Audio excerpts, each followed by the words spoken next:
ఇవ్వాలంటే దాసి అన్నాను. వెళ్ళిపోయిన వాడు ఊరుకుంటాడా రాజు? వేగుల వాళ్ళతో కబురు చేసి ఏదో దాస్యం అంటేనండి ఇంతకుముందు ఒకసారి ఆ శుక్రాచార్యుల వారు రారన్నారని నా కూతురు దాస్యం చేస్తుంది అన్నాను. ఆ అమ్మాయి నా కూతురు అండి బాబు అంటే నేను పెళ్లి చేసుకుంటానంటే వాళ్ళిద్దరికీ వివాహం అయిపోతే రాణిగారు నాకు దాస్యం ఏంటి? ఆవిడ దాస్యం చేయించుకోవడానికి నేను వెళ్ళి ఆ చప్పురంలో కూర్చుంటే మాత్రం చేస్తుందా అప్పుడు మహారాజు ఉండగా? అందుకని నాకు ఎలాగో కచుడి శాపం ఉంది కాబట్టి ఈ యయాతిని నేను పెళ్లి చేసుకుని మా ఇద్దరికి దాస్యం ఈ శర్మిష్ఠతో చేయించాలి. అప్పుడు నా అహంకారం ఇంకా తీరుతుంది, అప్పుడు నాకు తృప్తిగా ఉంటుంది అనుకుని ఇక క్షణం ఆలస్యం చేయలేదు.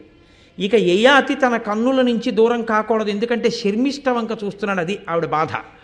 అంది, నిగ్రహమేది నన్ను ధరణి ప్రభా కోపము వెల్వరించునాడు ఉగ్రమయూఖ సాక్ష్యముగనున్నత దక్షిణ పాణి చేసి భూపాగ్రణి నాదు దక్షిణ కరాగ్రము వట్టితి కాన మున్న పాణిగ్రహణంబు చేసి అది నీయడ విస్మృతి పొంద పాడియే. సూర్యభగవానుడు సాక్షిగా ఉండగా నువ్వు నా పాణిగ్రహణం చేశావు. చస్తాడా నూతిలోంచి లాగేటప్పుడు చెయ్యట్టుకు లాగడండి. అందుకని ఆవిడ కుడి చేతిని కుడి చేతితో పట్టుకున్నాడు, అందుకని నా పాణిగ్రహణం చేశావు. నా పాణిగ్రహణం వివాహం చేసేటప్పుడు సుముహూర్తంలో జరిగేటటువంటి ఒక కర్మ. పాణిగ్రహణం అన్నా చేస్తారు, జీలకర్ర బెల్లం అన్నా పెడతారు, తెరదించి ఒకరి కన్నుల్లోకి ఒకరన్నా చూసుకుంటారు, మంగళసూత్రం అన్నా కడతారు. వీటిల్లో ఏదో ఒకటి సుముహూర్తానికి చేస్తారు, ఒక్కొక్క చోట ఒక్కొక్క పద్ధతి ఉంటుంది.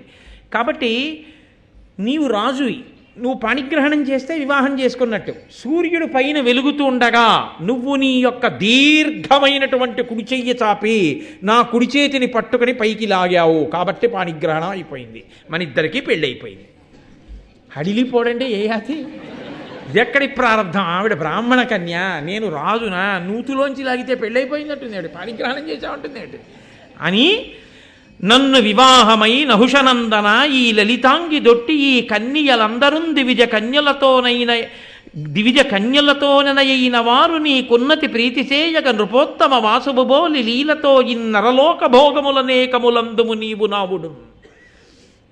ఓ మహారాజా, నీవు నన్ను పాణిగ్రహణం చేసుకున్నావు, అందరికీ తెలిసేటట్టు వివాహం చేసుకుంటే ఈ 1000 మంది కన్యలతో కలిసి ఈ దాసి శర్మిష్ఠ మన ఇద్దరికీ దాస్యం చేస్తుంది, కాబట్టి నువ్వు నన్ను వివాహం చేసుకోండి అంటే ఆయన హడిలిపోయి అన్నాడు, నువ్వు బ్రాహ్మణ కన్యవి, నేను క్షత్రియుణ్ణి, పైగా భూమిని పాలించే రాజుని, నేనే ధర్మం తప్పితే నేనే నాకన్నా పైన ఉన్న కుటుంబంలోంచి పిల్లని తెచ్చుకుంటే లోకంలో ధర్మాన్ని ఎలా నిలబెడతాను?